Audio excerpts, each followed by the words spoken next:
Public.com presents The Rundown, your daily market update in under 10 minutes. My name is Zaid Admani, and today is Friday, July 25th.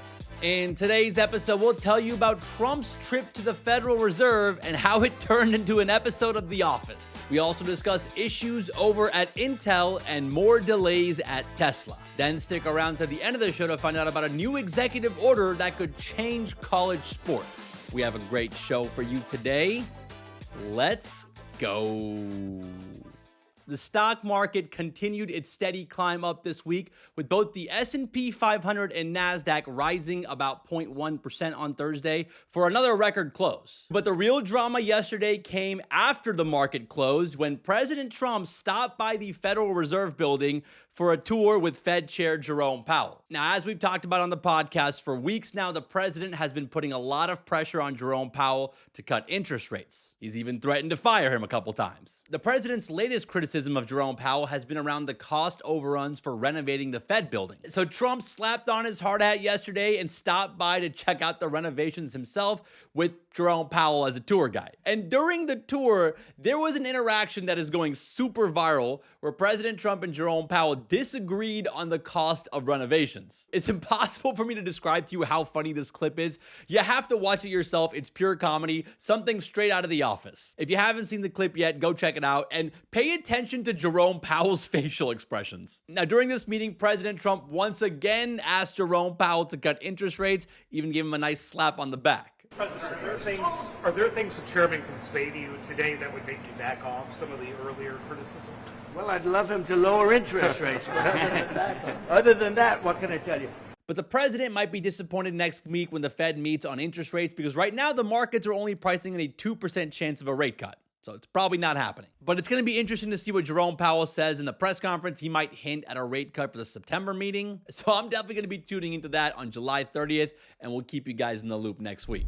Let's run through some headlines, starting with Tesla. We broke down Tesla's disappointing Q2 earnings on yesterday's show, but we didn't really talk about Tesla's robot program, Optimus. Well, we just got some new information this morning about Optimus, and it looks like the company is running behind. Elon Musk originally said that Tesla would produce 5,000 Optimus humanoid robots this year, but according to reporting from The Information, Tesla's only built a few hundred robots so far. Elon has been hyping up Optimus like it's the company's next big thing. He's claiming that robots could eventually be bigger than the EV business and help push Tesla's market cap to over $25 trillion, which is like equivalent to the GDP of the entire United States economy. But hey, Elon's the ultimate hype man, and it's not surprising to hear that Tesla is running into delays. One of the biggest challenges they're trying to overcome right now has to do with the robot's hands. Apparently, building human-like robot hands is a huge technical headache. The thing is, Tesla wants Optimus to be an all-in-one robot with the ability to do handiwork, work on the factory floor, play the piano, fold some clothes. So they need the hands to be just like humans. But they can't seem to get that right. And to make matters worse, Optimus's head of engineering recently quit, and a former Tesla employee left to launch his own robot hand startup,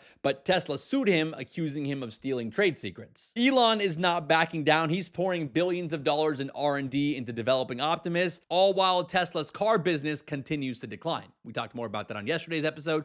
Go check that out if you missed it. Now, Tesla did show off the Optimus robots to the public this week in LA, where they opened up a futuristic drive-in diner staffed completely by these robots. There was multiple Optimus robots serving popcorn to people. Great use for a robot that probably cost millions of dollars to make. I'm still not sure how comfortable people are going to be with robots in their homes. I personally think that robots are best used for industrial use, factories, construction, things like that.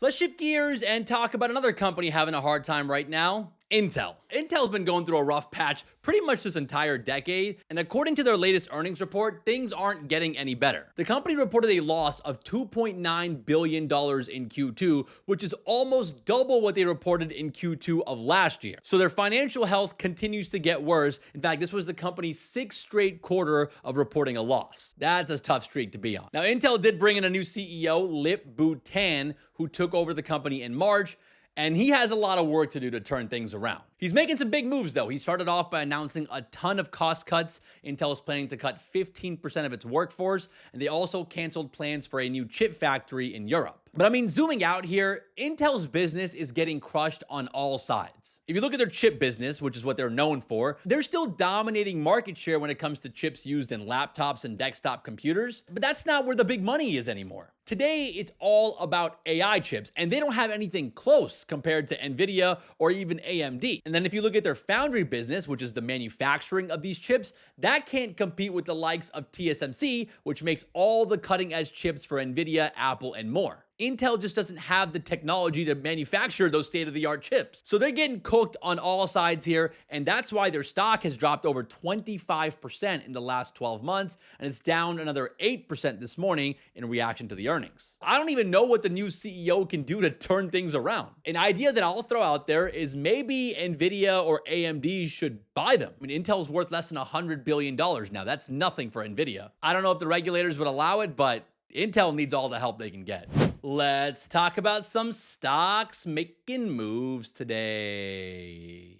Decker's shares are jumping this morning after the shoe giant beat earnings estimates because of solid performance in both their Hoka and Uggs brand. Hoka saw a near 17% increase in sales for the quarter, while Uggs was around 19%. That was a nice bounce back for the two brands, which saw a slowdown in growth in the previous quarter. The acceleration in growth has investors feeling bullish again about the company, and Deckers is up more than 12% this morning on this news. Sticking with the winners here, shares of Paramount are up more than 1% this morning after the FCC finally approved the $8 billion takeover of the company by Skydance Media. This deal was announced over a year ago, and it's been tied up in regulatory review since then, but it was finally given the green light. Paramount made some headlines last week after they canceled The Late Show with Stephen Colbert, which they said was purely a financial decision and due to the decline of cable TV. And that brings us to the losers, because speaking of cable TV, shares of Charter Communication are plummeting this morning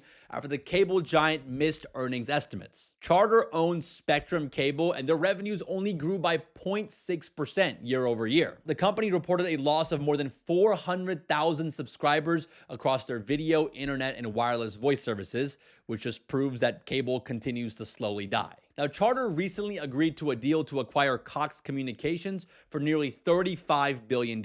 These cable companies are consolidating to save whatever they can of their business, and if this deal gets approved, it would add an additional 6.5 million subs to Charter's 31 million subs overall. But investors are nervous about the future. Shares of Charter are down more than 11% this morning in reaction to the earnings. Let's wrap the show with a fun fact. President Trump just signed an executive order that could impact NIL money in college sports. This new executive order prohibits third parties from pay-to-play payments to college athletes. You know, these kind of deals have turned college football almost into a professional league. Every year during the transfer portal, thousands of players switch schools for the highest payday. A great example of that is Larry Ellison, who's worth over $200 billion, depending on what day you check. He reportedly helped flip the top high school quarterback Bryce Underwood from going to LSU to signing with Michigan instead by backing a $10 million NIL deal through a group called Champion Circle. So essentially, the rich guys are able to get the best players in college sports now. The White House says these bidding wars are threatening the financial stability of college sports and draining resources from smaller programs, especially women's and non-revenue sports. And with all the money going towards college football and basketball, there becomes less money left over for the other sports. Now, the important caveat here is that this is just an executive order. It's not a law, which means that it's more of a policy directive. So we'll see what kind of impact it actually has. Now, my perspective here as a casual college football watcher is pretty mixed. Like, on one hand, I want these student athletes to get paid, but the current system isn't great either, with players switching schools every year. And I'm saying this as someone who went to a big school, the University of Texas, that has a lot of money to get all the best players. I want to see some sort of middle ground where college athletes can make money without feeling like they need to hit the transfer portal every year. I don't know how you do that, but the current system is pretty broken. All right, that's enough college football talk for now. Our international listeners are probably so confused. Well, all right, guys, that's the rundown for today. That's the rundown for this week. Gotta say, action-packed week, and it's only gonna get better next week with the Fed meeting, with the tariff deadline, and big tech earnings from Apple, Amazon, Microsoft, and more. So there's a lot going on over the next week or so. Make sure you guys are subscribed to the podcast to stay in the loop, especially over the next couple weeks. Thank you guys so much for listening. Shout out to Mike and Connor for all the work behind the scenes. And we'll see you guys back here this weekend for the deep dive.